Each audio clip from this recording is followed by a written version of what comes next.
This is the Freelap TX Touch Pro starting disc, which we've known and used for a long time. And this is the new Freelap TX Pad Pro, which is supposed to be a big update from the old Touch Pro, and in this video we're going to try and find out if that's actually the case. Now, for transparency reasons, this video is not sponsored, but Freelap was so kind as to send us this device to test it and try it out. The first big update, as you noticed from the intro, is the design. Instead of a circular disc, the Pad Pro has a rectangular shape with a height change in the middle. Concerning the exact measurements, the Pad Pro weighs 130 grams or 0.28 pounds and it is 170 millimeters long, 100 millimeters wide, and it comes 15 millimeters from the ground on the part where the electronics are housed, and it comes 3 millimeters from the ground at the part where your thumb will be placed.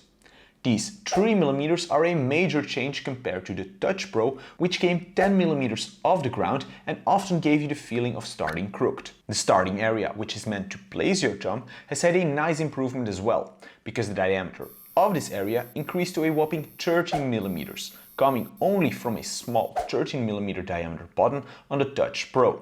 So no matter how big your thumbs, this placing area should work for everyone. The TX Pad Pro only has one purpose: to send a signal to the FX chip BLE that will start the time measurement. Now, the big advancement compared to the old Touch Pro is the detection field.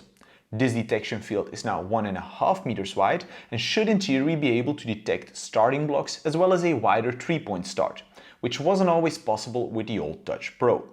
It also has an IP67 rating, which means it is resistant against dust and full water submersion. So it should be no problem if you leave it out on track during a downpour. A final big change is the battery. As you saw, these are now rechargeable instead of the old CR2032 that had to be replaced after a while. The battery should be able to last you 300 hours and will automatically shut down after 12 hours. Just like the other Freelap products, the Pad Pro is accurate up to 100 of a second and can be operated in between -20 up to 50 degrees of Celsius or -4 up to 122 degrees of Fahrenheit.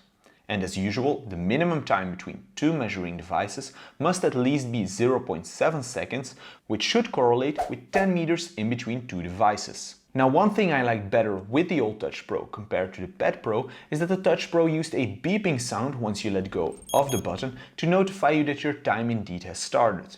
The Pad Pro, however, doesn't do this, which is a small bummer. The second thing that I do worry about is the breakability. Because the Pad Pro is a long and wide but relatively thin product, it feels like it could easily break in the middle if it is not handled with care. So I would really pay attention to how you carry this around in your bag so it doesn't break. But overall, compared to the old TX Touch Pro, this new Pad Pro is a definite step forward and a noticeable better product. I look forward to letting the athletes play around with it and let us know if you will upgrade or buy this new Pad Pro.